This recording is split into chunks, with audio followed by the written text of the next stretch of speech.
ನಮಸ್ಕಾರ ಸ್ನೇಹಿತರೆ, ಎಲ್ಲರಿಗೂ ಸ್ಟಡಿಯಸ್ ಕನ್ನಡ ಯೂಟ್ಯೂಬ್ ಚಾನಲ್ಗೆ ಸ್ವಾಗತ ಸುಸ್ವಾಗತ ಸ್ನೇಹಿತರೆ.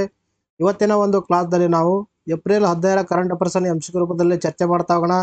ಚರ್ಚೆ ಮಾಡೋಕ್ಕಿಂತ ಮುಂಚಿತವಾಗಿ ಯಾರು ನಮ್ಮ ಚಾನಲ್ಗೆ ಹೊಸಬರಾಗಿದ್ದೀರಿ ಚಾನಲ್ ಸಬ್ಸ್ಕ್ರೈಬ್ ಮಾಡಿ, ಶೇರ್ ಮಾಡಿ ಮತ್ತು ಬೆಲ್ ಐಕನ್ ಕ್ಲಿಕ್ ಮಾಡಿ. ಬಿಕಾಸ್ ನಾವು ವಿಡಿಯೋ ಮಾಡೋದಕ್ಕೆ ನಿಮ್ಗೆ ಬೇಗ ನೋಟಿಫಿಕೇಶನ್ ಬರುತ್ತೆ. ಅದರ ಮೊದಲನೇ ಪ್ರಶ್ನೆ ಯಾವ ಥರ ಕೇಳಿದಾರೆ ನೋಡ್ರಿ. Man portable aunty tank guided missile ವ್ಯವಸ್ಥೆಯನ್ನು ಅಭಿವೃದ್ಧಿಪಡಿಸಿದ ಸಂಸ್ಥೆ ಯಾವುದು ಅಂತ ಪ್ರಶ್ನೆ ಕೇಳಿದ್ದಾರೆ.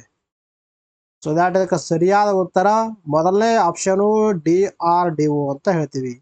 ಆದರೆ ಯಾಕೆ ಈ ಒಂದು ಟಾಪಿಕ್ ಮೇಲೆ ಪ್ರಶ್ನೆ ಕೇಳಿದೀವಿ ಅಂದ್ರೆ, ನಿಮ್ಮ ನ್ಯೂಸ್ ಪೇಪರ್ ಆರ್ಟಿಕಲ್ ಕಾಣಿಸಿಕೊಂಡಿದೆ ನೋಡಿ, ಟ್ಯಾಂಕ್ ಪ್ರತಿಬಂಧಕ ಕ್ಷಿಪಣಿ ವ್ಯವಸ್ಥೆ ಪರೀಕ್ಷೆ ಯಶಸ್ವಿ ಅಂತ ಆರ್ಟಿಕಲ್ ನ್ಯೂಸ್ ಪೇಪರ್ ಅಲ್ಲಿ ಕಾಣಿಸಿಕೊಂಡಿರುವಂಥದ್ದು.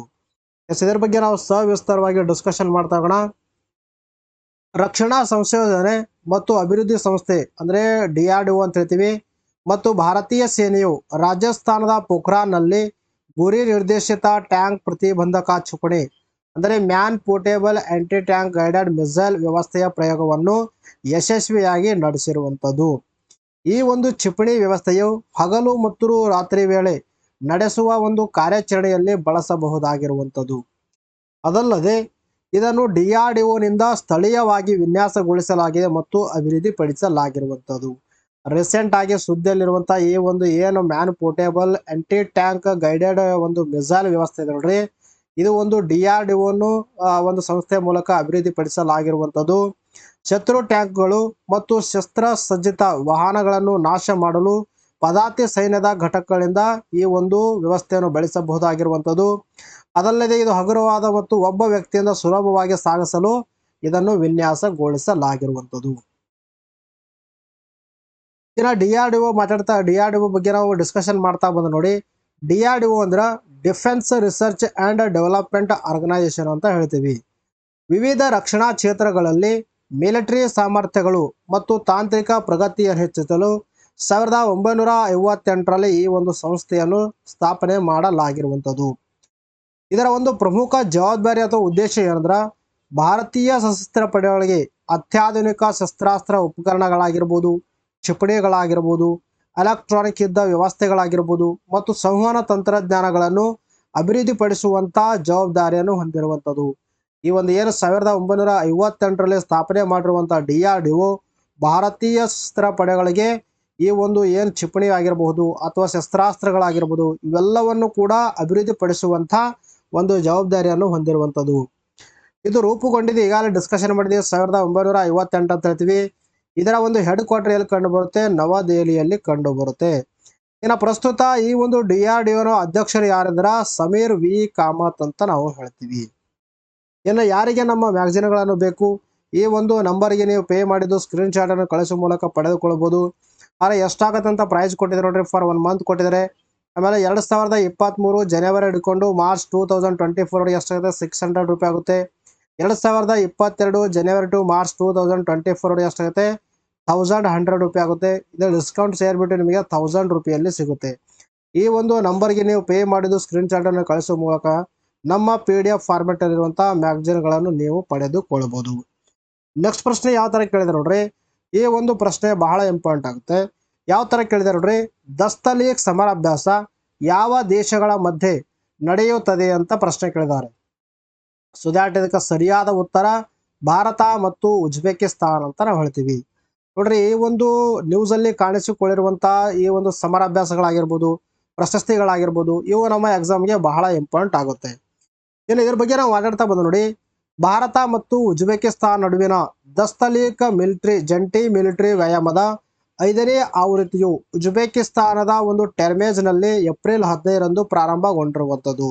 ಒಟ್ಟಾರೆಯಾಗಿ ಇದರ ಒಂದು ಪ್ರಮುಖ ಉದ್ದೇಶ ಈ ಒಂದು ನ್ಯೂಸಿಂದ ಏನಂದ್ರೆ, ದಸ್ತಲೀಕ್ ಅನ್ನೋ ಒಂದು ಸಮರಾಭ್ಯಾಸ ಭಾರತ ಮತ್ತು ಉಜ್ಬೇಕಿಸ್ತಾನದ ಮಧ್ಯದಲ್ಲಿ ಜರುಗ್ತಾ ಇರುವಂಥದ್ದು. ಈಗ ರೀಸೆಂಟ್ ಆಗಿ ನಡೀತಾ ಇರುವಂಥ ಆವೃತ್ತಿ ಎಷ್ಟೇ ಅಂದ್ರೆ 5ನೇ ಆವೃತ್ತಿ ಅಂತ ನಾವು ಹೇಳ್ತೀವಿ. ಇದು ಎರಡೂ ರಾಷ್ಟ್ರಗಳ ನಡುವಿನ ಸಹಕಾರ ಮತ್ತು ಭವಿಷ್ಯದ ಮಿಲಿಟರಿ ಸಂಬಂಧಗಳನ್ನು ಹೆಚ್ಚಿಸುವಂತ ಗುರಿಯನ್ನು ಹೊಂದಿರುವಂಥದ್ದು. ಇನ್ನು ಉಜ್ಬೇಕಿಸ್ತಾನ್ ರಾಜಧಾನಿ ಯಾವ್ದಾರ? ತಾಷ್ಕೆಂಟ್ ಅಂತ ಹೇಳ್ತೀವಿ. ಏನಾದ್ರೆ ಒಂದು ಕರೆನ್ಸಿ ಯಾವ್ದಪ್ಪ ಅಂದ್ರೆ ಉಜ್ಬೇಕಿಸ್ತಾನಿ ಸಾಮ್ ಅಂತ ನಾವು ಹೇಳ್ತೀವಿ. ಇನ್ನು ನಮ್ಮ ಎಕ್ಸಾಮ್ ಅಲ್ಲಿ ಸುಮಾರು ಬಾರಿ ಪ್ರಶ್ನೆ ಕೇಳ್ತಾರ, ಭಾರತ ಮತ್ತು ಇತರ ರಾಷ್ಟ್ರಗಳೊಂದಿಗೆ ನಡೆಯುವಂತ ಸಮರಾಭ್ಯಾಸಗಳ ಬಗ್ಗೆ ಸುಮಾರು ಬಾರಿ ಕೇಳ್ತಾರ. ಸೊ ದಾಟ್ ಅವುಗಳ ಬಗ್ಗೆ ಸ್ವಲ್ಪ ನಾವು ಹೈಲೈಟ್ ಆಗಿ ಡಿಸ್ಕಷನ್ ಮಾಡ್ತಾ ಹೋಗೋಣ. ನೋಡಿ, ಮೊದಲನೇದು ಏನಪ್ಪಾ ಅಂತಂದ್ರೆ ಒಂದು ಸಂಪ್ರೀತಿ ಅನ್ನೋ ಒಂದು ಎಕ್ಸರ್ಸೈಸು ಯಾವ ದೇಶಗಳ ಮಧ್ಯದಲ್ಲಿ ನಡೆಯುತ್ತಂದ್ರೆ ಇಂಡಿಯಾ ಮತ್ತು ಬಾಂಗ್ಲಾದೇಶ ಅಂತ ಹೇಳ್ತೀವಿ. ತದನಂತರದಲ್ಲಿ ಮಿತ್ರ ಶಕ್ತಿ ಅನ್ನೋದು ಇಂಡಿಯಾ ಮತ್ತು ಶ್ರೀಲಂಕಾ. ನಂತರ ಸ್ಲೈನೆಕ್ಸ್ ಅನ್ನೋದು ನೋಡ್ರಿ, ಸ್ಲೈನೆಕ್ಸ್ ಅನ್ನೋದು ಕೂಡ ಇಂಡಿಯಾ ಮತ್ತು ಶ್ರೀಲಂಕಾ ಮಧ್ಯದಲ್ಲಿ ನಡೆಯುವಂತ ಸಮರಾಭ್ಯಾಸ. ಇನ್ನ ಮೈತ್ರಿ ಎಕ್ಸರ್ಸೈಸ್ ನೋಡ್ರಿ, ಮೈತ್ರಿ ಎಕ್ಸರ್ಸೈಸು ಇದು ಇಂಡಿಯಾ ಮತ್ತು ಥೈಲ್ಯಾಂಡು.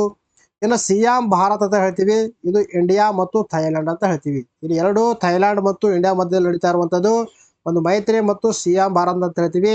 ಇನ್ನು ಇಂಡಿಯಾ ಮತ್ತು ಶ್ರೀಲಂಕಾ ಮಧ್ಯದಲ್ಲಿ ಕೂಡ ನಡೀತಾ ಇರುವಂತ ಎರಡು ಎಕ್ಸರ್ಸೈಸ್ಗಳು, ಒಂದು ಮಿತ್ರ ಶಕ್ತಿ, ಇನ್ನೊಂದು ಸ್ಲೈನೆಕ್ಸ್ ಅಂತ ಹೇಳ್ತೀವಿ. ಇನ್ನು ವಜ್ರ ಪ್ರಹಾರ ಇದು ಇಂಡಿಯಾ ಮತ್ತು USA. ತದನಂತರದಲ್ಲಿ ಯುದ್ಧ ಅಭ್ಯಾಸ ಇದೂ ಕೂಡ ಇಂಡಿಯಾ ಮತ್ತು USA. ಆಮೇಲೆ ಕೋಪ್ ಇಂಡಿಯಾ ಅನ್ನೋದು ಕೂಡ ಇಂಡಿಯಾ ಮತ್ತು US ಮಧ್ಯದಲ್ಲಿ ಜರುಗುವಂತ ಸಮರಾಭ್ಯಾಸವಾಗಿರುವಂಥದ್ದು. ಇನ್ನು ನೊಬ್ಯಾಡಿಕ್ ಎಲಿಫೆಂಟ್ ನೋಡ್ರಿ, ಇಂಡಿಯಾ ಮತ್ತು ಮಂಗೋಲಿಯಾ ಮಧ್ಯದಲ್ಲಿ ನಡೆಯುವಂಥದ್ದು. ಇನ್ನು ಗರುಡ ಶಕ್ತಿ ಅಂದ್ರೆ ಇಂಡಿಯಾ ಮತ್ತು ಇಂಡೋನೇಷ್ಯಾ ಅಂತ ಹೇಳ್ತೀವಿ.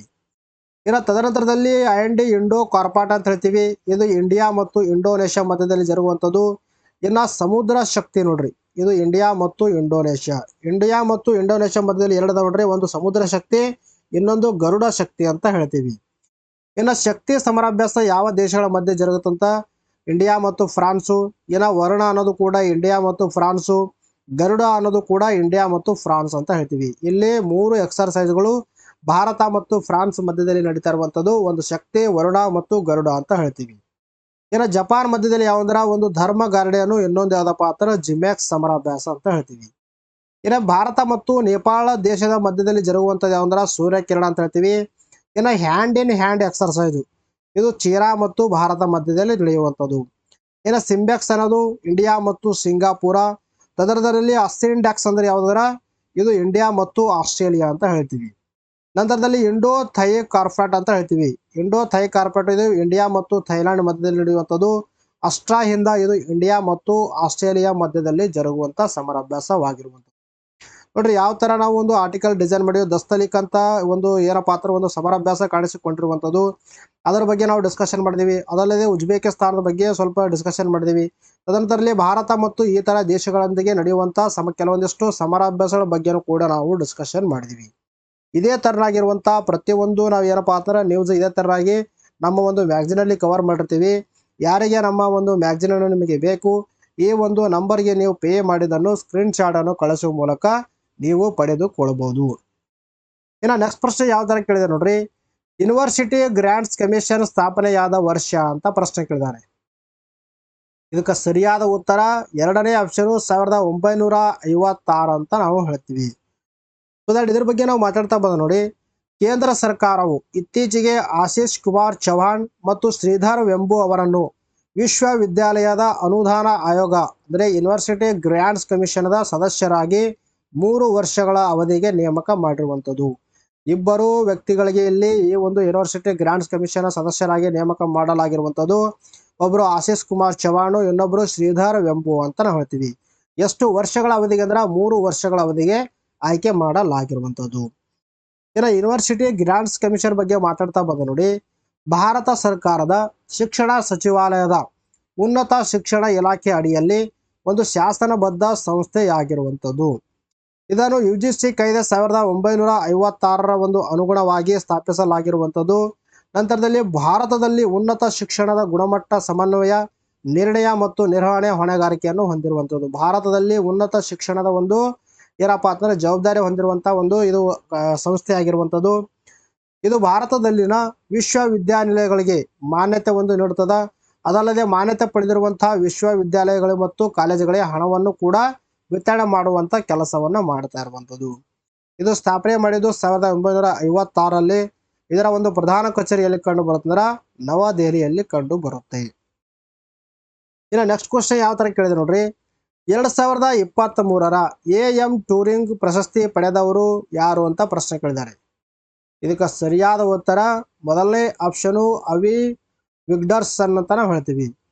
ನೋಡ್ರಿ ಇದ್ರ ಬಗ್ಗೆ ನಾವು ಡಿಸ್ಕಷನ್ ಮಾಡ್ತಾ ಬಂದ್ರ, ಅಸೋಸಿಯೇಷನ್ ಫಾರ್ ಕಂಪ್ಯೂಟಿಂಗ್ ಮಷಿನರಿ ಒಂದು ಏಷ್ಯಾ ಅನ್ನೋ ಒಂದು ಸಂಸ್ಥೆ ಇಸ್ರೇಲ್ನ ಗಣಿತಶಾಸ್ತ್ರಜ್ಞ ಮತ್ತು ಕಂಪ್ಯೂಟರ್ ವಿಜ್ಞಾನಿಯಾಗಿರುವಂತಹ ಅವಿ ವಿಗ್ಡರ್ಸನ್ ಅವರನ್ನು 2023ರ AM ಟೂರಿಂಗ್ ಪ್ರಶಸ್ತಿಗೆ ಆಯ್ಕೆ ಮಾಡಿರುವಂಥದ್ದು.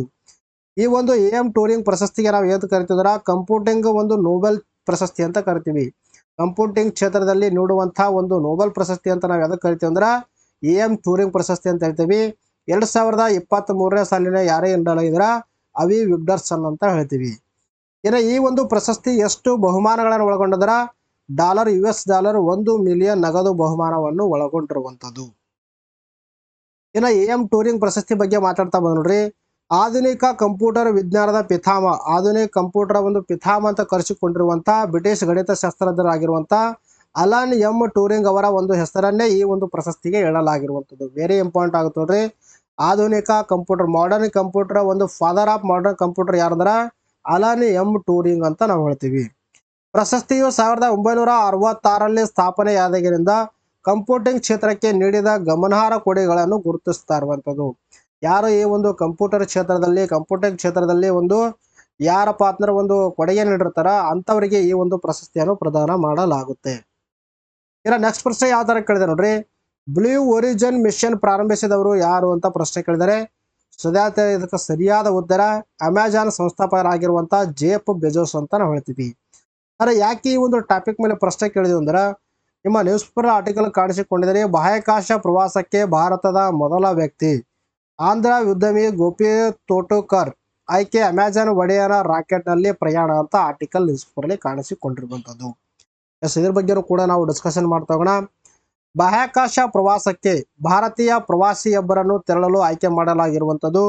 ಅಮೆಜಾನ್ ಕಂಪನಿಯ ಸಂಸ್ಥಾಪಕರಾಗಿರುವಂತಹ ಜೆಫ್ ಬೆಜೋಸ್ ಆರಂಭಿಸಿರುವ ಬ್ಲೂ ಒರಿಜಿನ್ NS-25 ಪ್ರವಾಸೋದ್ಯಮ ಮಿಷನ್ನಲ್ಲಿ ಆಂಧ್ರ ಪ್ರದೇಶದ ವಿಜಯವಾಡ ಮೂಲದ ಪೈಲಟ್ ಹಾಗೂ ಉದ್ಯಮಿ ಗೋಪಿ ತೋಟುಕರ್ ತೆರಳಲು ಸಜ್ಜಾಗಿರುವಂಥದ್ದು.